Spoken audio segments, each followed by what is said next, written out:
দুপুরবেলা বিয়ে করেছেন, বাসর রাত হয়নি, ঘরে স্ত্রী, যুদ্ধের ডাক এসেছে, যুদ্ধের ডাক এসেছে। উনি ঘরের মধ্যে ঢুকলেন না, শুধুমাত্র দরজায় কড়া নেড়ে বললেন, শিকলটা বাইরে দিয়ে লাগায় দিয়েছি, ভিতরে ঢুকলে সময় নষ্ট হবে। আমি নাকের মধ্যে জান্নাতের ঘ্রাণ পাচ্ছি, আল্লাহ আমাকে জান্নাতের ঘ্রাণ ঢুকিয়ে দিয়েছেন।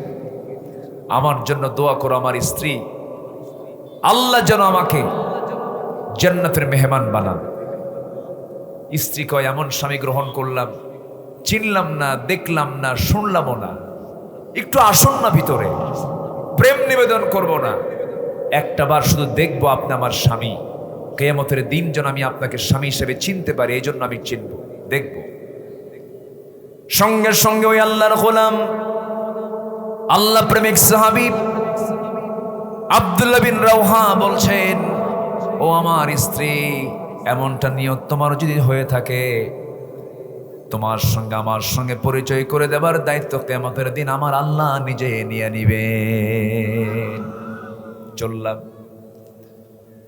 জাফর বিন আবু তালিব, রাসূল বললেন, যাও, মুতার যুদ্ধের ডাক এসেছে, পরিবারের কাছ থেকে বিদায় নিয়ে আসো। তিনি বলছেন, ইয়া রাসূলুল্লাহ, আপনি যেহেতু বললেন না গেলে কেমন হয়, এই জন্য যাচ্ছি আমি, আমার প্রয়োজন ছিল না। চললেন তিনি, দরজায় নক করলেন, দরজা খুলে গেল। দরজা খোলার সঙ্গে সঙ্গেই মুস্কি একখানা হাসি মেরে সন্তান দুইটা দুই উরুতে রেখে সন্তানদেরকে আদর করে স্নেহ দিয়ে চুমু দিয়ে কথোপকথন করছিলেন। আর বউটাকে কাছে বসায় নিয়ে বলছেন, বউ আমার, আজকে তুমি আমাকে একদিন, দুদিন, 3 দিনের জন্য বিদায় দিবা না, আজকে তুমি আমার জন্য বিদায় দিয়ে দিবা চিরদিনের জন্য। এই দুনিয়ার জীবনে আর তোমার সঙ্গে আমার মনে হয় দেখা হবে না।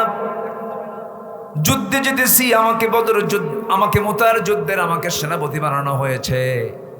স্ত্রী বলছেন, আমার স্বামী, আমি আপনার জন্য যুদ্ধে যেতে বাধা দেব না, যুদ্ধে আপনি অবশ্যই যাবেন, কিন্তু আমি আপনার জন্য শাহাদাতের দোয়া না করে আমি আপনার জন্য গাজীর দোয়া করব, কারণ এই সন্তানগুলো তো এতিম হয়ে যাবে। এবার সেই সাহাবী জাফর বিন আবু তালিব করলেন কি, খেপে গেলেন, রেগে গেলেন, তরবারি কসমুক্ত করে স্ত্রী হাতটা শক্ত করে ধরে স্ত্রীর হাতে তরবারির উল্টা দিক দিয়ে একটা আঘাত করলেন। আর বললেন, স্ত্রী আমার, আঘাত যে করলাম, হাত কাটছে নাকি না কাটে নাই, কেন কাটলো না? উল্টা দিক দিয়ে মেরেছেন। আজকে তুমি আমার জন্য যত দোয়া করো সেই দোয়াগুলো সম্পূর্ণ উল্টা, কারণ এই যুদ্ধের সেনাপতি 3 জন, আমার আগেও একজন আছে, পরে একজন আছে, আমি নিশ্চিত আমি শহীদ হয়ে যাব। নাকের মধ্যে জান্নাতের ঘ্রাণ আমার আল্লাহ ঢুকায় দিয়েছেন। কার মোহাব্বত? তারা কাকে চিনে নিয়েছেন? আল্লাহকে চিনে নিয়েছেন। মায়া, দয়া, মোহাব্বত সবকিছুর ঊর্ধ্বে ছিল কার মোহাব্বত? আল্লাহর মোহাব্বত। আরেকজন যায়েদ বিন হারিস, যায়েদ বিন হারিস রাদিয়াল্লাহু তাআলা আনহু, তিনি বলছেন, ইয়া রাসূলুল্লাহ, আমি আর কোথায় যাব? আপনি আমার বাবা, আম্মা জান আয়েশা আমার মা, আমার আর বিদায় নেওয়ার জায়গা না, আপনি আমার বিদায় দিয়ে দেন। মুতার যুদ্ধের ময়দানে সোজা রওনা দিয়ে দিলেন। যুদ্ধে 3 জন সাহাবী শাহাদাত বরণ করলেন। পরবর্তীতে দেখা গেল খালিদ বিন ওয়ালিদ, খালিদ সাইফুল্লাহ রাদিয়াল্লাহু তাআলা আনহু কালিমার ঝান্ডা হাতের মধ্যে উঠায়া নিলেন, যুদ্ধ চালাতে লাগলেন। যুদ্ধ করতে করতে এক পর্যায়ে দেখা গেল খালিদ বিন ওয়ালিদ তিনি একাই 8টা তরবারি ভেঙে চুরমার করলেন। মাত্র 3000 সৈন্য নিয়া 1 লক্ষ সৈন্যকে পরাজিত করে কালিমার পতাকা বিজয়ী বেশে উড্ডীন করে মদিনায় ফেরত আসলেন। জোরে কোন সুবহানাল্লাহ। কার মহব্বতে হয়েছে? আল্লাহর মহব্বতে হয়েছে। সম্মানিত ভাইয়েরা, আমি যা চাবো আল্লাহ তাই দেবেন আমাকে। দেবেন না কেন? দেওয়ার জন্যই তো আমার আল্লাহ আছেন, আর নেওয়ার জন্য আমরা আছি। আমাদের দেওয়ার মতো কোনো ক্ষমতা আছে? আমরা নেব, আমরা নেওয়া, আমরা বান্দা। আর দেবেন আমাকে কে? আসতে দেবেন আমাকে কে? আল্লাহ হচ্ছেন দাতা। আল্লাহ কি? দাতা। আর আমরা হলাম গ্রহীতা। আমরা কি বলেন তো? গ্রহীতা, কিন্তু বান্দা যদি দাতা সাজে, দেখেন না, আমরা বাংলাদেশের মানুষের হায়াত বাড়াইয়া দিয়েছি, বললো না মাঝখানে, বললো না, শোনেন না আপনারা, শোনেন নাই? হায়াত নাকি প্রধানমন্ত্রী বাড়াইছিল। ওনার হায়াত এখন কই? উনি এখন কোন হায়াত নিয়ে আছেন? কোথায় আছেন উনি? খুব বেড়েছিল, অনেক কিছু করেছিল। আল্লামা সাইদির মতো মানুষকে পয়জনিং করে হত্যা করেছিল। আল্লাহ ছাড়ে? আল্লাহ ছাড়ে? আল্লাহ সহজে ধরেন না, ধরলে একদম সাইজ করেন, ঠিক কিনা? একদম শেষ করে দিয়েছে। সম্মানিত ভাইয়েরা, আপনার সন্তান, আপনার কলিজার টুকরা আবু সাইদের কি দোষ ছিল বলেন তো? দোষটা কি ছিল? তার মাকে আপনি কি সান্ত্বনা দিবেন? আমরা তো তার নাম নেই, তার মার চোখের পানিতে ফোরায় না। আবু সাইদের কি দোষ ছিল? সে স্বপ্নেও ভাবে নাই যে আমার টাকায় কেনা বন্দুকের গুলি আমার বুকে ভেদ করা হবে। সে স্বপ্নেও ভাবে নাই। সম্মানিত ভাইয়েরা, মাহফিলের এই প্ল্যাটফর্ম থেকে সুস্পষ্ট ভাষায় জানিয়ে দিতে চাই, শহীদ আবু সাইদ মুগ্ধ 5 আগস্টের আগে পরে যে সমস্ত আমাদের সন্তানরা শাহাদত বরণ করেছে, প্রতিটি রক্তের উত্তম শাস্তি আমরা চাই, দৃষ্টান্তমূলক জবাব আমরা চাই। খুনির কোনো ক্ষমা নাই, খুনির কোনো। আল্লাহকে ক্ষমা করেছেন? আল্লাহ ক্ষমা করেছেন? আপনি ক্ষমা করার কে? আমি আপনি ক্ষমা করতে পারবো না। আল্লামা সাইদিকে গত বছরের 13 আগস্ট, সুস্থ মানুষ, ওনাকে বলতেছে চলেন আপনার চিকিৎসা লাগবে। উনি বলে আমার চিকিৎসা কি? আমার তো কোনো সমস্যা নাই। আপনার ভর্তি হতে হবে। আমি রোগী, আমি জানি না। কি বুঝতেছেন? কি বুঝতেছেন? যার চিকিৎসা করা হবে উনি জানেন না আমার অসুখটা কি। ধরে নিয়ে জোরপূর্বক হসপিটালে ভর্তি করানো হলো। তার ছেলে 2জন ওই হসপিটালের দরজায় গিয়ে ভিক্ষুকের মতো ভিক্ষা চেয়েছে, আমার বাপকে একটাবার দেখার সুযোগ দাও তোমরা। দেয়নি। সুস্থ মানুষ যখন তাকে হসপিটালে ঢুকানো হলো, তখন তিনি কেঁদেছেন না হেসেছেন? বলেন বলেন বলেন, কেঁদেছেন না হেসেছেন? হেসেছেন। হার্টের রোগী হাসে না। হার্টের যারা ব্যথা থাকে, ব্যথার সাথে হাসি যায় না, ব্যথার সাথে কান্না যায়। পালস বুঝতে হয়। অতএব ওনাকে তারা পরিকল্পিতভাবে হসপিটালে নিয়ে পয়জনিং করে হত্যা করেছে। রংপুরের মিঠাপুকুরের এই প্ল্যাটফর্ম থেকে জানান দিতে চাও, বিলম্বে আল্লামা সাইদির খুনিদেরকে গ্রেফতার করে চূড়ান্তমূলক শাস্তি নিশ্চিত করা হোক। রাজি আছেন কারা কারা? হাত উঁচু করে দেখান মুসলমান।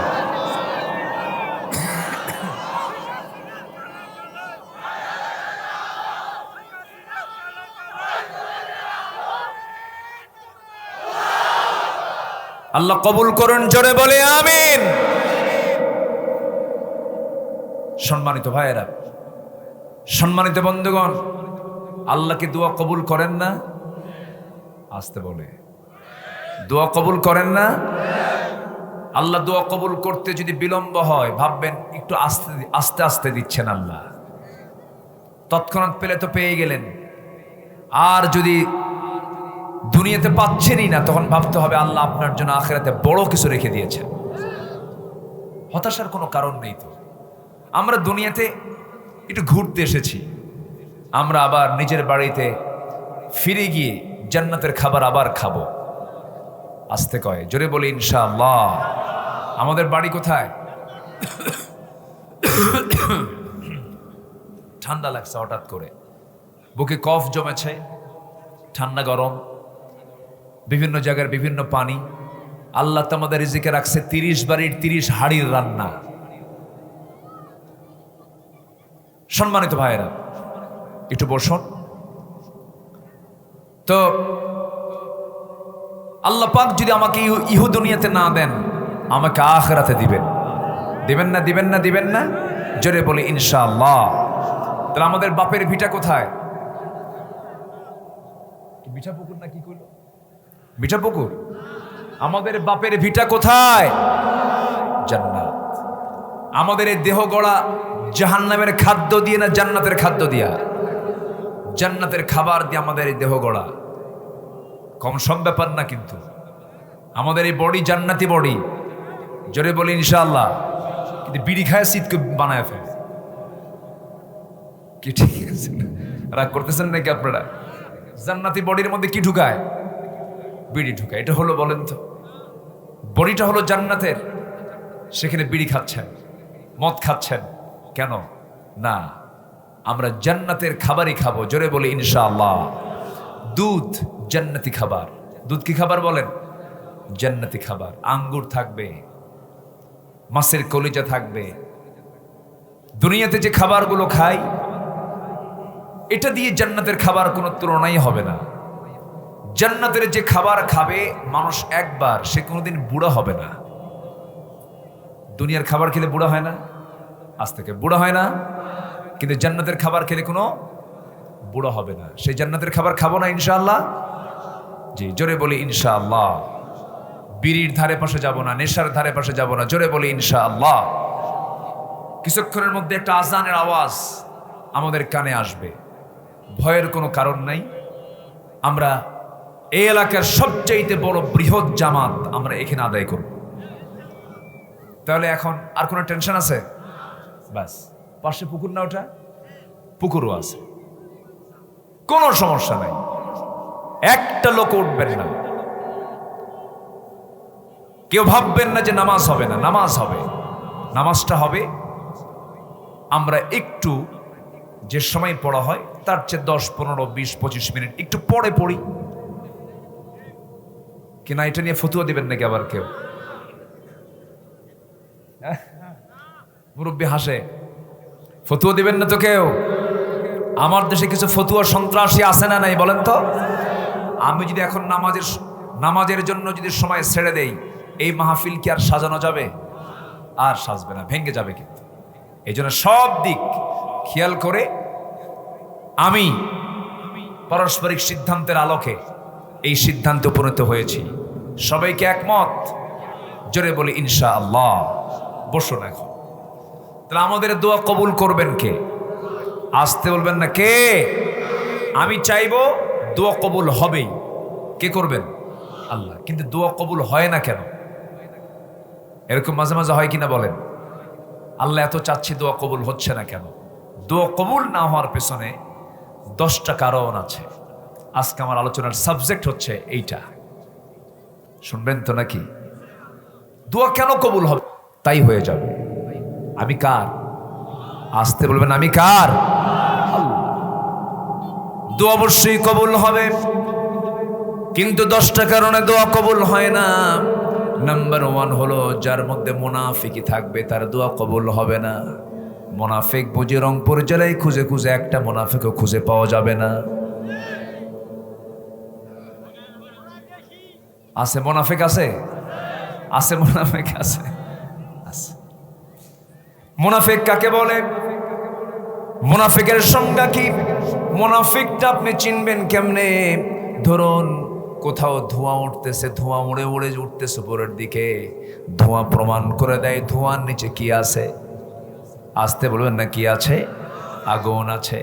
কোন একটা ঘরের মধ্যে ঢুকলেন, ঢুকে দেখেন এখানে গোবর, এখানে গোবর, এখানে গোবর, ওখানে গোবর, ওখানে গোবর। মানে এটা কিসের ঘর? গরুর ঘর। তেমনি একটা মুনাফিককে চেনার জন্য, ওই লোকটা যে মুনাফিক চেনার জন্য কিছু সিমটম আছে। নাম্বার 1 হলো, যখন সে কথা বলবে মিথ্যা কথা বলবে। ইন্নাল মুনাফিকিনা লাকাযিবুন, নিঃসন্দেহে মুনাফিকরা সবচাইতে বড় মিথ্যুক। মুনাফিকরা কি বলেন? মিথ্যুক, মিথ্যা কথা বলে। যখন নির্বাচন আসে তখন সব পিশাব হয়ে যায়, আর নির্বাচন চলে গেলে হয়ে যায় জালেম। ঠিক কি না? কি সুন্দর করে কতবার বলল আমাদের দেশের রাবেয়া বসরি। উনি বললেন যে আমরা ক্ষমতায় গেলে মদিনার সনদে দেশ চলবে। বলছে না, বহুবার বলছেন এগুলো, মদিনার সনদে দেশ চলবে। সম্মানিত বন্ধুগণ, কিভাবে দেশ চালাইছে। আয়না ঘরে থাকা দুজন জীবন্ত শহীদ বলবো আমি, তারা কখনো ভাবে নাই যে আমরা এখান থেকে ফিরে যাব। 5ই অগস্ট আসছে দেখে আয়না ঘরটা প্রকাশ পেয়েছে, কেউ তো জানতোই না এগুলো। ওই আয়না ঘরে থাকা দুজন ব্যক্তির আমি সাক্ষাৎকার নিয়েছি। একজন হচ্ছেন এদেশের সেনা কর্মকর্তাদের ইতিহাসে সর্বোচ্চ নম্বর পাওয়া একজন সেনা কর্মকর্তা, যিনি বর্তমান সেনাবাহিনীর প্রধানেরও শিক্ষক, ব্যারিস্টার আব্দুল্লাহিল আমান আজমি। আমি তার সঙ্গে কথা বলতে নিলাম, দেখি যে তার চোখের কোনা বেয়ে বেয়ে টপ টপ করে পানি পড়ছে, কাঁদতেছেন আর বলতেছেন, জানেন আমি আয়না ঘরে 8 বছর ছিলাম, আমি কখনো টাটকা খাবার খেতে পারিনি। 4 দিন 5 দিনের পচা খাবার আমার সামনে যখন আসতো মনে হতো আমি কি দামি খাবার খাচ্ছি, প্রচন্ড ক্ষুধা। আমাকে কখনো পরিচ্ছন্ন পানি দেওয়া হয়নি, আমি ড্রেনের পানি পান করে করে 8 বছর কাটিয়েছি। উনি বললেন আমি দীর্ঘ 8টা বছর আল্লাহর দেওয়া নিয়ামত আকাশের সূর্যের এই চেহারা আমি দেখতে পাইনি। 8 বছর এক একটা সন্ধ্যা মনে হতো আমার কাছে আমার জীবনের শেষ সন্ধ্যা। পিঠ মোড়া দিয়ে বেঁধে রাখতো, বিভিন্ন আওয়াজ আমার কানে আসতো, প্রত্যেকদিন লাশ আয়না ঘর থেকে বের করা হতো। এটাই তারা বানিয়েছিল 8 বছরে। তারা তো ফিরে এসেছেন, অসংখ্য গুম খুন, কোনো হদিস নাই এমন আরো রেকর্ড বাংলার জমিনে আছে না নাই? আসতে বলবেন না, আছে না নাই? সম্মানিত ভাইয়েরা, আমাদের কি দোষ ছিল? কথা বলতে দেওয়া হয়নি। মঞ্চের আসার আগ পর্যন্ত আমাদেরকে শর্ত জড়িয়ে দেওয়া হয়েছে যে ওয়াজ করবেন, আকাশ থেকে ওয়াজ করবেন আর কবর থেকে ওয়াজ করবেন, দুনিয়া আমরা দেখে নেব। দেখছেন, দুনিয়া দেখবে, ওরা ওয়াজ করতে দেয়। 2018 সালে 17 সালের দিকে এই বিচারপতি মানিক, কালা মানিক, নাম শোনেন নাই? এই বদমাইশ আলেমদের নামে এদেশের 116 জন আলেমের তালিকা করলো, বলল যে এদের কোনো বক্তব্য কোথাও দিতে দেওয়া যাবে না। কেন? নাশকতা, সন্ত্রাস নাকি আমরা কি দেশদ্রোহী? এরকম বলে আমাদের বিরুদ্ধে বিভিন্ন বিষোদ্গার করা হলো, বিভিন্নভাবে আইন প্রণয়ন করে আমাদের বিরুদ্ধে মামলার প্রস্তুতি নিতে লাগলো। সম্মানিত ভাইয়েরা, 2018 সালে নির্বাচনের আগ দিয়ে আমাকে হঠাৎ করে সাদা পোশাক লেবাসধারী প্রশাসনের লোকরা আমাকে চোখ হাত বেঁধে নিয়ে চলে গেল, পরে গ্রেফতার করে জেলখানায় ঢুকালো। আমি নিজেও জানি না আমি কোন কারণে ঢুকলাম। ঢুকেই দেখি এক মুরব্বী জেলখানার ভিতরে যখন ঢুকতেছে, এক মুরব্বীর সামনে দাঁড়ায়া লম্বা একখান সালাম দিয়ে, 85 বছর বয়স, আমাকে বলতে, হুজুর আপনি জেলখানায় ঢোকাতে আমি দারুণ খুশি। বললাম আপনি খুশি কেন? হুজুর ওয়াজ শুনতাম দূর থেকে, মুসাফা করার সুযোগও পাইতাম না, তো এই সুযোগে আপনি অন্তত আপনি কাছে তো থাকবেন, এতেই খুশি। উনি ওনার দিকটা বুঝলেন। থাকলাম, কোনো কারণ ছিল না। এই যে জুলুম, এই যে অত্যাচারগুলো করা হয়েছে, এই যে চোখের পানিগুলো ছড়া হয়েছে, 5 অগস্টের এই বিজয় এমনি এমনি আসেনি, শত শত মজলুমের রক্ত ঝরা, চোখের পানি ঝরার মধ্য দিয়ে বিজয় এসেছে, ঠিক কিনা? কিন্তু এটাকে ম্লান করার জন্য এখনো চক্রান্তকারী কিছু লোক আছে না নাই? আসতে বলবেন না, আছে না নাই? প্রতিহত করতে হবে মুসলমান। আমাদের দোয়া কে কবুল করে নিয়েছেন? সামনে আর একটা কাজ বাদ আছে, সেই কাজটা হলো এই জমিনে আমরা অনেক শাসক দেখেছি, অনেক নেতা দেখেছি, অনেক পর্ব দেখেছি, সব দেখা শেষ। আগামীর দেশ হবে কোরআনের দেশ, আগামীর দেশ হবে ইসলামের দেশ, আগামী দেশ হবে হচ্ছে আল্লাহর আইনের দেশ। রাজি আছেন কারা কারা? হাত উঁচু করে দেখান মুসলমান।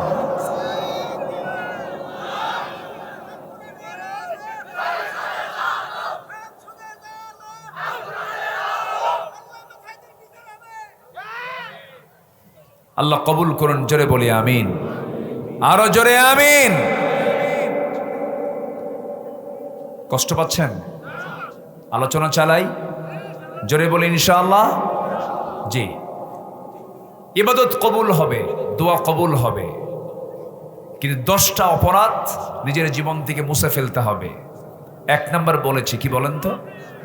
বলেন বলেন বলেন। মুনাফিকি। সাবজেক্ট নিয়ে যেতে হবে তো। অনেক ওয়াজ আছে, ওয়াজ করে, বক্তা নিজেও কান্দে, শ্রোতাও কান্দে, পরে যখন বলা হয় বুঝলেন কি, কানলাম তো ঠিকই, বুঝি নাই কিছু। এরকম আছে না নাই বলেন তো? আছে। ওই মহিলার মতো এক মেয়ে 8 বছর বয়স কাঁদতেছে, তো মেয়ের কান্না দেখে মা এসে বলে, মা তুমি কান্দো কেন? আরও কান্দে। তো মেয়ের কান্না দেখে মাও কান্দে। মেয়ের এরকম করে কান্দে না? কান্দে। তো মা মেয়ের কান্না এটা দেখে আশেপাশের যত প্রতিবেশী আসছে ওরা সবাই এসে এই 2 জনের কান্না দেখে সবাই কাঁদতেছে, কিন্তু কান্নার বিষয়বস্তু কেউ জানে না। কান্না একসট হয়ে গেল। এরপরে বলা হলো, আচ্ছা মা, আমরা যে সবাই মিলে কান্নাকাটি করলাম, চোখের পানি ঝরালাম, তো মা আমরা কানলাম কেন, আর তুমি বা কেন কানলা, একটু বলো তো। এখন ওই 8 বছরের মেয়েটা বলছে, দেখো মা, আমার বয়স এখন 8 বছর, আমার বয়স যখন 18 বছর হবে, যখন তোমরা আমাকে দেখে শুনে বিয়ে দিবা, বিয়ে দেওয়ার পর যখন আমার ঔরস থেকে একটা বাচ্চা আসবে, সেই ছেলে সন্তানটার বয়স যখন 8 বছর হবে, হঠাৎ করে যদি সেই বাচ্চাটা মারা যায়, আমি থাকবো কেমন? এই জন্য আমি কাঁদি। কি কথা কি বুঝতেছেন না? সম্মানিত ভাইয়েরা, ইবাদত কবুল অবশ্যই হবে, দোয়া কবুল অবশ্যই হবে। 10টা অপরাধ থেকে আমাকে আপনাকে দূরে থাকতে হবে। নাম্বার 1 হচ্ছে মুনাফিকি রাখা যাবে না, মিথ্যা কথা বলা যাবে, ওজনে কম বেশি করা যাবে, বেহুদা মুখ থেকে কোনো কথা বের করা যাবে, ওয়াদা ভঙ্গ করা যাবে। এই সমস্ত বিষয়ে যার মধ্যে থেকে যাবে সেই হলো মুনাফিক। আর যার ভেতরে এই বিষয়গুলো থেকে যাবে না সে হলো প্রকৃত মুমিন। মিথ্যা কথা বলা যাবে না, ওয়াদা ভঙ্গ করা যাবে না, বাজে কথা বলা যাবে না, এরপরে আমানতের খেয়ানত করা যাবে না। মুনাফিকদের চরিত্র কি? মুনাফিক 2 জায়গায় 2 রকম কথা বলে। আপনাকে বলবে একরকম কথা, আরেকজনকে বলবে আরেক রকম কথা। ওয়ামিনান নাসি মান ইয়াকুলু আমান্না বিল্লাহ ওয়া বিল ইয়াউমিল আখির ওয়া মা হুম বিমুমিনিন। وَإِذَا لَقُوا الَّذِينَ آمَنُوا قَالُوا آمَنَّا وَإِذَا خَلَوْا إِلَى شَيَاطِينِهِمْ قَالُوا إِنَّا مَعَكُمْ إِنَّمَا نَحْنُ مُسْتَهْزِئُونَ। জোরে বলুন আল্লাহু আকবার। ঈমানদাররা যখন একটা গ্রুপের সঙ্গে মিলিত হয়ে যায় তখন বলে আমরা তোমার সাথে আছি, আবার যখন অন্য গ্রুপের সঙ্গে মিলিত হয়ে যায় তখন বলে আমরা তোমার সাথে আছি, মানে কারোর সাথেই নাই। এরকম চরিত্রে কিছু মানুষ সমাজে চলতে গেলে চোখে পড়ে কি পড়ে না বলেন? পড়ে। ঈমানদারের জবান হবে একটা, ইমানদার কখনো দুই জবানে কথা বলবে না। দুই জবানে যে কথা বলবে সে হচ্ছে মুনাফিক। আর মুনাফিকের শাস্তি সবচাইতে কম না বেশি? সবচেয়ে কম না বেশি? আমার রাসূলকে সবচেয়ে বেশি কষ্ট দিয়েছে কাফের, মুশরিক, ফাসিক, জালেম না মুনাফিক? মুনাফিক রাসূলকে বেশি কষ্ট দিয়েছে। ইসলামের ক্ষতিও সবচেয়ে বেশি মুনাফিকরাই করে থাকে। দেখবেন এই সমস্ত লোকগুলো মসজিদের প্রথম কাতারে থেকে যায়, দানটাও বড় বড় দান সদকা করে, কমিটির মেম্বার হয়ে থাকে, সব ঠিক আছে, কিন্তু মুনাফিক দুই দিকে দুই রকম কথা বলে। আমার বন্ধুগণ, এই মুনাফিকদের ব্যাপারে আল্লাহ রাসূলকে আল্লাহ রাব্বুল আলামিন সবচেয়ে বেশি কঠোর হতে বলেছেন। আমার নবীজির পিছনে ইক্তেদা করে মুনাফিক ছিল, এমন মুনাফিক ছিল কিনা বলেন? মুনাফিক ছিল। নবীজির সংসারে আগুন পর্যন্ত ধরিয়ে দেওয়ার চক্রান্ত করেছে, নবীর দাওয়াতি মিশনকে স্তব্ধ করে দেওয়ার চেষ্টা করেছে, এমনকি যুদ্ধ পর্যন্ত লাগায়া দিয়েছে। বদর যুদ্ধের কথা বলেন, উহুদ যুদ্ধের কথা বলেন, এই যুদ্ধ লাগানোর পিছনে মূল সবচেয়ে বড় ভূমিকা পালন করেছিল মুনাফিকের বাচ্চারা। মুনাফিক, এই মুনাফিক কিন্তু আমার দেশে এখনো আছে। বিগত 16 বছর আমার দেশে অনেক আলেম ওলামা ছিল। বিগত 16 বছর তারা বিগত সরকারের সর্বোচ্চ সুযোগ সুবিধা গ্রহণ করেছেন। গায়ে একটা আঁচড়ও লাগে নাই, একটা হামলা হয়নি, একটা মামলা হয়নি, বরঞ্চ সরকারি খরচে তারা হজ পর্যন্ত করেছেন। কি আমার কথা কি বোঝা যায়? আমার কথা বোঝা যায়? গণজাগরণ মঞ্চে গিয়ে যে সমস্ত টুপিওয়ালা দাড়িওয়ালা মোল্লারা বলেছিল আমি আমার জীবনের শ্রেষ্ঠ আমল আজকে করতে পেরেছি, তওবা করুন, নচেত জাতি জুতা পেটা করবে। ঠিক কিনা? জুতা পেটা করবে। বেশি মাতব্বরি দেখাবেন না। এই অর্জন এমনি এমনি আসে নাই। ওই যে কি বলে ছাত্র বৈষম্যের নেতা না, নাহিদ ইসলাম না, আরেকজন আছে হাসানাত আব্দুল্লাহ এবং সার্জিস, এই দুজন রংপুরে আসতে চেয়েছিল, এসেছিল অবশ্য। শুনেছি কোন দলের নেতারা নাকি বলেছিল তাকে আসতে দেওয়া হবে না, জুতা পেটা করতে হবে। মুনাফিকি করো, দুষ্টামি করো। বিগত 16 বছর বিগত সরকারকে অপকর্মের জন্য, দুষ্টামি করার জন্য, এই অন্যায় প্রপাগান্ডা করার জন্য প্রমোট জুগিয়েছে যে সমস্ত দল, ওদেরকেও মাথায় নিয়ে আসা দরকার। কথা বোঝা যায়? কথা বোঝা যায়? মন্ত্রিত্ব নিয়েছেন তৎকালীন সরকারের, ক্ষমতার অংশীদার ছিলেন, এখন বড় বড় চোরের মায়ের বড় গলা, বড় বড় কথা বলেন। সামনের দিন হবে কোরআনের দিন, জোরে বলে ইনশাআল্লাহ। কোন দালাল আমরা দেখতে চাই না, আমরা কারো দালাল হতে চাই না, আমরা কার গোলাম হতে চাই? আল্লাহর গোলাম হতে চাই। কতগুলোকে বুঝতেছেন তো? বুঝে নেন। সম্মানিত ভাইয়েরা, 1 নম্বর হলো মুনাফিকি, নাম্বার 2 হলো নামাজে গাফলতি। আমার বুকটা ফেটে যায়, জানেন বুকটা ফাটে কেন? 18 কোটি মুসলমান যে দেশে, মসজিদে মুসল্লি নাই, জানেন? ফজরের সময় মুসল্লি খুঁজে পাওয়া যায় না। মাত্র 5% মুসলমান নামাজ পড়ে, আর বাকি 95% মুসলমান চিন্তা করতেছে যে আমি অমুক পীরের মুরিদ হইয়া ঠ্যাং ধইরা জান্নাত পার হয়ে জাহান্নামে যাবো। যা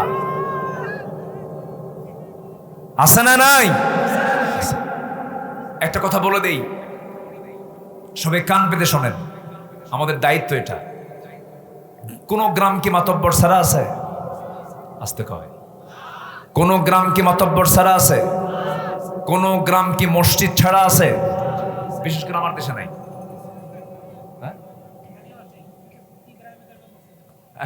এসেই তো, তাহলে আমার দেশে প্রত্যেকটি গ্রামে মাতব্বর আছে, প্রত্যেকটা গ্রামে মসজিদ আছে, মসজিদ কমিটি আছে। যারা এখানে এসেছেন যুবকরা, বিশেষ করে এই যুবকরা তোমরা শোনো, তুমি যদি তোমার গ্রামের কোনো মাতব্বরকে বেনামাজি দেখো আর বিড়ি খাওয়া দেখো, বেনামাজি চরিত্রহীন মাতব্বর যদি হয়, কার ধাক্কা দিয়ে মাতব্বরে ছুটাই দিবা। কথা ক্লিয়ার?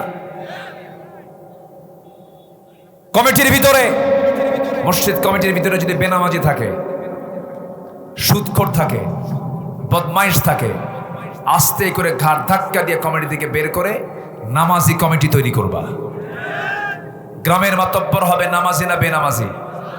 নামাজি না বেনামাজি? তোমার গ্রাম তুমি সাজায় নাও, তোমার সমাজ তুমি সাজিয়ে নাও, তোমার গ্রাম তুমি সাজিয়ে নাও। 64,000 গ্রামের মসজিদগুলো যদি মুসল্লি দিয়ে ভরে যায়, ফজর নামাজ, এশার নামাজ, গ্রামের মধ্যে যদি সকল মাদক থেকে যদি যুবকরা যদি দূরে থাকতে পারে, নোংরা অসামাজিক কাজ যদি বন্ধ হয়ে যায় প্রত্যেক গ্রাম থেকে, আগামীর দিন হবে বাংলার জমিনে ইসলামের দিন। তোমাকে এগিয়ে আসতে হবে। যুবকরা রাগ করতেছো নাকি? কাজ করতে হবে। আল্লাহ তুমি যুবকদেরকে কাজ করার তৌফিক দিয়ে দাও। জোরে বলি আল্লাহুম্মা আমিন। আরো জোরে আল্লাহুম্মা আমিন। সম্মানিত ভাইয়েরা, নামাজে অলসতা হলেই, নামাজ বাদ দিলেই সেই লোকের দোয়া কবুল করবেন না কে? আজ তোর দোয়া কবুল করবেন না কে? দোয়া কবুলের শর্তই হলো আল্লাহর কাছে চাইতে হবে নামাজ বাদ দিয়া না নামাজ সহ। কি বলেন বলেন বলেন? নামাজ। তাহলে এই দেশের 95% লোকের দোয়া কবুল হওয়ার কোনো কারণ, মানে দোয়া কবুল হবে কেন? আল্লাহ কেন করবেন? ঠেকা পড়ছে নাকি আল্লাহ? আল্লাহর কাছে চাই না, নামাজই পড়ে না, আল্লাহ দোয়া কবুল করবেন কেন? সবাই কি নামাজ পড়তে রাজি আছেন? কয় ওয়াক্ত নামাজ? আসতে বলেন, কয় ওয়াক্ত নামাজ? 5 ওয়াক্ত নামাজ আমরা পড়বো। জোরে বলি ইনশাআল্লাহ। বুঝে না না বুঝে, জেনে না না জেনে ওই লোকের মতো পড়া যাবে না। এক বেচারির বাড়ি হলো মসজিদের সাথে, লোকটা হিন্দু। তো হিন্দু লোকটা প্রত্যেক দিন মসজিদের পাশে দিয়ে যায়। ইমাম সাহেব রুকু থেকে ওঠার সময় বলেন সামি আল্লাহু লিমান হামিদা। হিন্দু লোকের চিন্তা হলো প্রত্যেকটা দিন একই মহিলার জন্য দোয়া করে ইমাম সাহেব, এই হামিদা মেয়েটা কার মেয়ে? হিন্দুর চিন্তা আসতেই পারে। এই প্রশ্ন কাকে করে? এই প্রশ্ন করলো হচ্ছে ওই মুসল্লি, যে মুসল্লি 5 ওয়াক্ত নামাজ মসজিদেই পড়ে। ডাক দিয়ে বলল, ভাই আমি তো জানি তুমি 5 ওয়াক্ত নামাজ মসজিদেই পড়ো, প্রত্যেক দিন তোমাদের ইমাম সাহেবের হলো কি এক মহিলার নামে শুধু দোয়া করে? হামিদা, হামিদা, রহিমা আছে, করিমা আছে, হামিদা মেয়েটা কার মেয়ে? এই মুসল্লি বলছে, ভাই 25 বছর যাবত আমিও বা জামাতের সাথে মসজিদেই 5 ওয়াক্ত নামাজ আমি আদায় করি, আমিও আজ পর্যন্ত ঠিক মতো বলতে পারি না আসলেই হামিদা মেয়েটা কার মেয়ে। কি কথাকে বোঝা গেল? তাহলে ওই হিন্দুর চিন্তা আর এই মুসল্লির চিন্তার মধ্যে কোনো তফাৎ আছে? এরকম হিন্দু মার্কা কিছু মুসল্লি আমার দেশে আছে না নাই? যে মুসল্লি নামাজ পড়ে কোরআনের আইন চায় না, যে মুসল্লি নামাজ পড়ে আল্লাহর দিন কায়েম হোক এটা বোঝে না, যে মুসল্লি নামাজ পড়ে এই জমিনে আল্লাহর দিন কায়েমের বিরোধিতা করে, ও হিন্দু মার্কা মুসল্লি। কথা ক্লিয়ার? কথা ক্লিয়ার? নামাজ পড়ব আমরা বুঝে না না বুঝে? বুঝে। আশপাশে কি হিন্দু ভাইরা আছেন নাকি? আছে? জি, আমি হিন্দু ভাইদের কটাক্ষ করে কোনো কথা বলছি না, কিন্তু আবার ভুল বুঝবেন না। এগুলো তাদের ধর্ম, তারা পালন করবে, আমাদের কোনো সমস্যা নাই। মাইকলা আওয়াজ মাঝে মাঝে বন্ধ করে দিচ্ছেন, কমায় দিচ্ছেন, একটু বাড়ায় দেন। নাম্বার 3, আল্লাহ এবং রাসূলের চরম অবাধ্যতা এবং সীমালঙ্ঘন যারা করবে তাদের কোনো কিছুই কবুল হবে না। কার দরবারে? আসতে বলবেন না, কার দরবারে? আল্লাহর দরবারে। আল্লাহ রাব্বুল আলামিন বলেন, وَمَن يَعْصِ اللَّهَ وَرَسُولَهُ وَيَتَعَدَّ حُدُودَهُ يُدْخِلْهُ نَارًا خَالِدًا فِيهَا وَلَهُ عَذَابٌ مُهِينٌ। জোরে বলুন আল্লাহু আকবার। নাম্বার 4 হলো আল্লাহর সাথে যারা শিরিক করবে তাদের কোনো দোয়া কবুল হবে না। শিরিকের বিশাল বড় ব্যাখ্যা আছে। চাচা কই যান? চাচা কিচ্ছু কয় না। এই যে চাচা,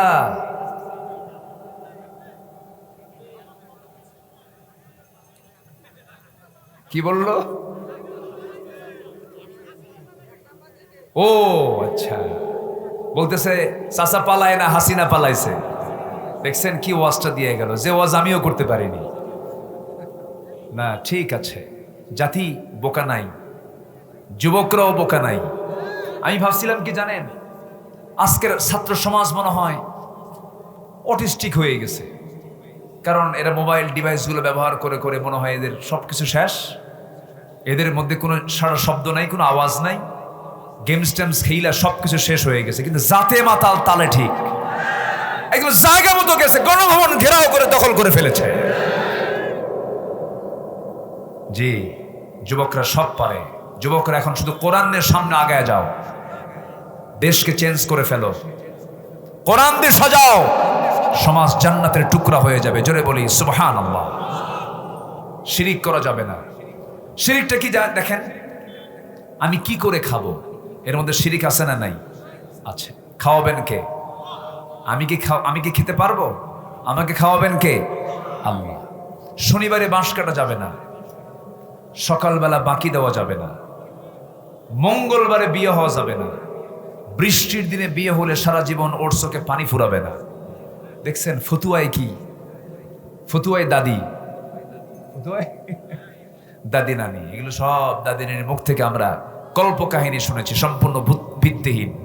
ট্রাকের পিছনে সেনা জুতা ঝুলায় রাখে, দেখছেন কিনা আমি জানি না, সেনা জুতা। একদিন আমি রহস্য উদ্ঘাটন করার জন্য একজনকে বললাম, এই ট্রাকের পিছনে সেনা জুতা কেন? হুজুর বুঝবেন না, বদনজর থেকে বাঁচার জন্য, বদনজর থেকে বাঁচার জন্য কি জুতা দিছে? সেনা জুতা। এগুলো হচ্ছে কুফুরি চিন্তা, শিরকি চিন্তা। এই সমস্ত চিন্তার সাথে ইসলামের কোনো সম্পর্ক, বরঞ্চ যদি মনে হয় সকালে বাকি দিলে বিক্রি হবে কম, সেদিন বেশি করে সকালে বাকি দিবে। এটা আপনার জন্য আন্দোলন হবে, সংগ্রাম হবে। আর বৃষ্টির দিন বেশি করে বিয়ে করবে। তবে যাদের বিয়ে হয়ে গেছে তারা বিয়ে করার দরকার নাই। আচ্ছা আমার বন্ধুগণ, বড় একটা শিরক আমার দেশে আছে। দেখবেন যত মাজার, সব মাজারগুলো ট্রেন লাইনে না বাস লাইনে? বলেন বলেন, বাস লাইনে, ট্রেন লাইনে কোনো মাজার শরীফ খুঁজে পাওয়া যায় না, কারণ ট্রেন লাইনে ব্যবসা হবে না। বাস লাইনে সব মাজার। কোন ব্যক্তি বিপদে পড়ে গেছে, কিছু পাগল আছে, দেখবেন সে পাগলগুলো গিয়ে করে কি, ওই মাজারের সামনে যে শীত হয়ে পড়ে, শেষ দেখেন দিয়া বলে, বাবা খুব মুসিবতে আছি। তুমি যে বাবার কাছে বলতেছে মুসিবতে আছি, ওই বাবা তারও মুসিবতে আছে কবরে, ঠিক কি না? মুসিবতের কাছে যায় মুসিবত উদ্ধার করতে চায়। কবরবাসী কি মুসিবত না? বলেন তো। চাইতে হবে কার কাছে? আসতে বলবেন না, কার কাছে? কবরে যায় ফুল দিয়ে আসে, বাতি ধরায় দিয়ে আসে, তারপরে আগর নাকি আগরবাতি জ্বালায় দিয়ে আসে, মোমবাতি জ্বালায় দিয়ে আসে, নিয়ত করে ছাগল দিয়ে আসবি, গরু দিয়ে আসবি। যারা মাজারে দরবারে যারা গরু পাঠায় তার আরেক বলদ, যারা ছাগল পাঠায় তার আরেক রাম ছাগল। ওই ছাগলটা জব করে প্রতিবেশীকে খাওয়ান, ছাগলটা জব করে আপনার নিজের বোন, আপনার আত্মীয় স্বজন, তাদেরকে নিয়ে এসে একবেলা সুন্দর করে খাবারের আয়োজন করেন। আত্মীয়ের হক আদায় হবে, জান্নাতের রাস্তা খুলে যাবে। কোন পীর বুজুর্গের হাতে আঙ্গুর বেদনা না দিয়া আপনার সবচেয়ে বড় পীর মার হাতে গিয়ে একটা আঙ্গুর দিয়ে একটা বেদনার সুন্দর করে একটা বেদনা নিয়ে ভেঙ্গে ভেঙ্গে মুখে খাওয়ায় দেন। শুধু মাটা দোয়া করবে, জান্নাতে যেতে তত দেরি হবে না। জোরে বলি সুবহানাল্লাহ। আসল জায়গায় না কাম করে নকল জায়গায় কাম করে। আপনি পৃথিবীর কোন মানুষকে দিয়ে সন্তুষ্ট করতে পারবেন না, কিন্তু মাকে যা দিবেন তাতেই মা সন্তুষ্ট। জোরে বলি সুবহানাল্লাহ। মা বেশি কিছু চায় না, মা একটু দোয়া চায়, মা একটু হাসি চায়। আল্লাহু আকবার। আপনি আজকেই পরীক্ষা করে দেখেন, মার কাছে গিয়ে শুধু আপনি একটা আপেল নিয়ে যাবেন, নিয়ে বলবেন মা তোমার জন্য আপেলটা নিয়ে আসছি, তুমি এটা খাও। মা বলবে বাসান রে তোর মুখটা শুকনা, এইদিকে আয়। বটি দিয়ে কেটে কেটে টুকরো টুকরো করে সমস্ত আপেলটা আপনার মুখে খাওয়া দিয়ে বলবে তুই খা, তুই বেঁচে থাক। বউয়ের জন্য শাড়ি কিনেছেন, বউ বলবে শাড়ির দাম এত কম কেন, পছন্দ হয়নি। ছেলের জন্য ঘড়ি কিনেছেন, বলবে তুমি রেডো কোম্পানি আনছো কেন, রোলেক্স কোম্পানি নিয়ে আসো, টাইটান নিয়ে আসো। আপনি আপনার ভাইয়ের জন্য কোনো কিছু কিনবেন, তার পছন্দ হবে না, কিন্তু মার জন্য কম দামি একখানা কাপড় কিনেছেন, মার কাছে গিয়ে বলবেন মা তোমার জন্য এটা আনছি, তুমি খুশি নাকি? মা এমন একটা মুস্কি হাসি মারবে, চোখে পানি ফেলে বলবে বাজান আমি তো এগুলো চাই না, আমি তোর ভালোবাসা মোহব্বত চাই রে, জোরে কন সুবহানাল্লাহ। মা তো এমন জিনিস, মার কাছে কোনো ডিমান্ড নাই, মা কোনো ডিমান্ড করে না, মা একটু মোহব্বত চায়, আদর চায়। 72 বছরের বুড়ি মহিলা, কিছুদিন আগে নাটোরে মাহফিল ছিল, নাটোর, আপনাদের নাটোর, রাজশাহী নাটোর। চিঠি লিখেছে ভাঙ্গা ভাঙ্গা, হাত কাপা হাতে, বাবা আমার বয়স 72, আমার 3টা ছেলে, তারা 3 জনে বিয়ে করেছে, 3 জনের ঘর আমার ঘরের আশপাশে, সবার চুলায় আগুন জ্বলে, রান্না বান্না করে, তরকারির গন্ধ আমার নাকে আসে, খাবারের গন্ধ আমার নাকে আসে, কিন্তু আমার রান্না আমাকে করে খেতে হয়, আমার বাচ্চারা কেউ আমাকে রান্না করে খাওয়ায় না।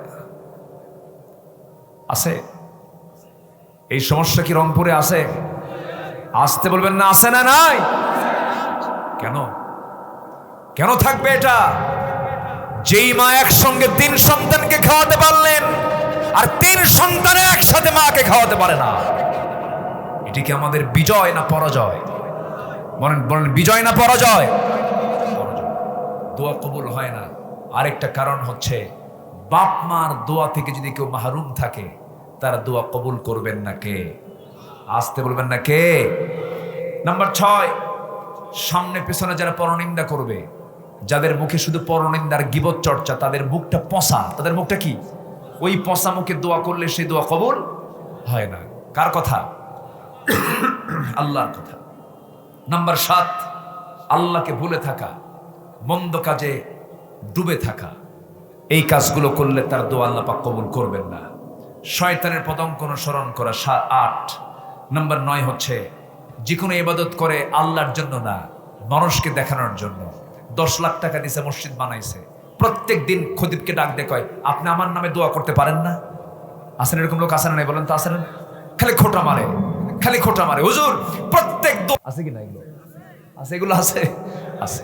এগুলো লোক দেখানো, এগুলো করা ঠিক না, এগুলো হারাম। এগুলো চাইলে পরে করলে পরে দোয়া কবুল করবেন না কে? আল্লাহ পাক। আল্লাহ তাআলা আরশ আজিমের ছায়ায় জায়গা দিবেন 7 শ্রেণীকে। এর মধ্যে একটা শ্রেণী হলো যে বান্দা ডান হাতে দিল, বাম হাত দেখলো না, বাম হাতে আল্লাহর পথে কিছু দান করলো, ডান হাত জানলো না, ওই দানবীরকে আল্লাহ রাব্বুল আলামিন আরশ আজিমের ছায়ায় জায়গা দিবেন। নাম্বার 9 হলো কুফরি করা। নাম্বার 10 হলো আল্লাহর সাথে মিথ্যা দৃঢ় অঙ্গীকার করে আবার তওবার সঙ্গে ভঙ্গ করা। এই 10টা গুনাহ থেকে, এই 10টা বদকর্ম থেকে যদি আমরা নিজেকে পরহেজ রাখতে পারি, আমরা আল্লাহর কাছে যা চাইবো আমার আল্লাহর সঙ্গে সঙ্গে তা কবুল করে নিবেন। আল্লাহ রাব্বুল আলামিন আমাদের সবাইকে কবুল করুন। সবাই 5 ওয়াক্ত নামাজ পড়বো তো ইনশাআল্লাহ? 5 ওয়াক্ত নামাজ পড়বেন কারা কারা? একটা হাত তুলে দেখান দেখি। জোরে বলি ইয়া আল্লাহ, আরো জোরে বলি ইয়া আল্লাহ। আমাদেরকে 5 ওয়াক্ত সালাত আদায় করার তৌফিক তুমি আল্লাহ দিয়া দাও। জোরে বলি আমিন, আরো জোরে আমিন, আরো জোরে আমিন। আসুন আমরা সময় ক্ষেপণ করব না, কারণ আজান হয়ে গেছে আরো আধা ঘন্টা আগে। এই আজানটা পরে হয়েছে, আধা ঘন্টা আগে হয়েছে। তো আমরা যতটুকুন শুনলাম মনে থাকবে তো? কথাগুলো মনে থাকবে? এইগুলো কোথায় যায়? সব ছাত্র দেখেন, শিক্ষক রওনা দিয়েছে, এখন কিয়ামত হলেও আমার কথায় আর কাজ হবে না।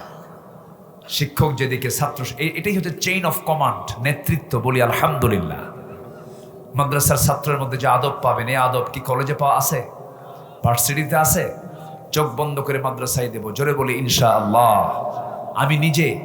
আমি মাদ্রাসা গঠন করতে পারিনি নিজের উদ্যোগে, অনেক প্রতিকূলতা, অনেক বাধা, বন্ধ করে দেওয়া, বহু ষড়যন্ত্র। আপনাদের দয়া আল্লাহ তাআলা আমি এবছর নতুন একটি মাদ্রাসা আপনাদের উত্তরবঙ্গের গেটওয়ে বগুড়াতে আমি শুরু করেছি। কেউ তো আলহামদুলিল্লাহ কইলেন না? জোরে বলি আলহামদুলিল্লাহ। চাইলে আপনার সন্তান আপনি দিতে পারেন। এই সন্তান এই মাদ্রাসায় পড়লে, আমি যে কারিকুলামটা চালু করেছি, সে ডাক্তার হবে, ইঞ্জিনিয়ার হবে, যে কোনো লাইনেই যাবে। সে মেডিকেলে ঢুকবে, ইঞ্জিনিয়ারিং ঢুকবে, কোনো সমস্যা নেই। প্রশাসনে ডিসি হবে, এসপি হবে, কোনো সমস্যা নেই। কিন্তু ক্লাস 5-এর ভিতরে সে হাফেজ কোরআন হয়ে যাবে। এটা সিলেবাস আমি চালু করেছি। কারণ শিক্ষার কারিকুলামের পরিবর্তন কিন্তু 200 বছরও হয়নি এ পর্যন্ত। একটা পরিবর্তন কিন্তু আনার দরকার আছে কিনা? মালয়েশিয়া গিয়েছিলাম, মালয়েশিয়ার প্রত্যেকটা ছোট্ট বাচ্চাই প্রায় 3 থেকে 4 পারা কোরআন মুখস্থ। ওদের সিলেবাসের মধ্যে এটা বাধ্যতামূলক করে দেওয়া হয়েছে। তো আমরা এমন একটি যুগোপযোগী শিক্ষার দিকে আমরা এগোবো, জোরে বলি ইনশাআল্লাহ। যদি কেউ দিতে চান, আপনার ছেলেকে যদি নিতে চান যে আমি আমার ছেলেকে এরকম ক্লাস 5-এর ভিতরে সে হাফেজ হয়ে যাবে এবং অন্য পড়াও সে সমান তালে পড়বে, এরপরে আপনি যেদিকে যান, আপনি আর্মিতে দেন সমস্যা নেই, পুলিশে দেন সমস্যা নেই, কিন্তু ওই সন্তান হাফেজ হলে ও রডসোর ইঞ্জিনিয়ার হবে না, ঠিক কিনা বলেন? সে হাফেজ ইঞ্জিনিয়ার হবে, সে হাফেজ ডাক্তার হবে। কেমন চিন্তা বলেন? এরকম করে সবাই আমাদের এগিয়ে আসার দরকার আছে না নাই? আল্লাহ কবুল করুন, জোরে বলি আমিন। আসুন আমরা দোয়া করি, আমরা আল্লাহর কাছে চাবো, আল্লাহর কাছে প্রার্থনা করব। আমরা বলবো কার কাছে এখন? ও প্রশ্ন, কি প্রশ্ন আসছে? এটা প্রশ্ন ছিল মিলাদ, কিয়াম, এইগুলো তো সেই দাদার আমলের প্রশ্ন। এগুলো কি জবাব দেব আমি? যদি কেউ পড়ে পড়ুক, যদি কেউ না পড়ে না পড়ুক। প্রশ্ন করেন সুদ খাওয়া কি, বাস। প্রশ্ন করেন জেনার হুকুম কি আসতে কোন কেন, এগুলো নিয়ে কথা বলবো। মিলাদ কিয়াম এগুলো নিয়ে আমরা ফিতনা সৃষ্টি করতে যাবো কেন? এগুলো ইনডোরের কথা। হ্যাঁ, আমরা মূল কাজে যাই। মোনাজাত ফজর নামাজের পরে আপনি ফরজ নামাজের পরে করেন বা না করেন, আমিন আসতে বলেন না বলেন, সমস্যা নেই। কেউ হাত বেঁধে নামাজ পড়ুক না হাত ছেড়ে দিয়ে নামাজ পড়ুক, কোনো সমস্যা নেই। নামাজই নাই, কি ঠিক কিনা বলেন? 5% লোক নামাজ পড়ে, এগুলো নিয়ে আমরা এত মাতামাতি করতে যাব না। রসুল নূর না মাটি, দেখেন এটা নিয়ে মারামারি লাগছে। ওইদিকে রসুল নূর না মাটি, আচ্ছা এগুলো কি কোনো বিষয় বলেন তো? এগুলো নিয়ে আমরা মাতামাতি করতে যাব না।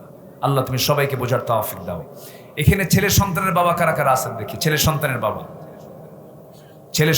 বাবা, অনেক তো ছেলের বাপ আছেন, হাত নামান। ছেলেটা হাফেজ হোক, আপনি হাফেজের বাপ হন, চান না? নূরের মুকুটটা আপনার মাথায় আসবে কিয়ামতের দিন, হাসরের মধ্যে, চান না? আপনি চান না? যেখানে সুযোগ পাবেন সন্তানকে আগে হাফেজ বানাবেন।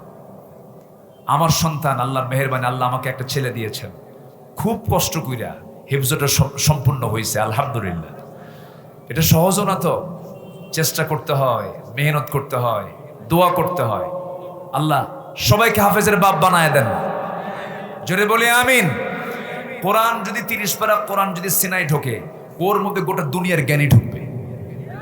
আমার একটা থিওরি, এটা যার মধ্যে কোরআন ঢোকে তার মধ্যে গোটা দুনিয়া ঢুকবে না?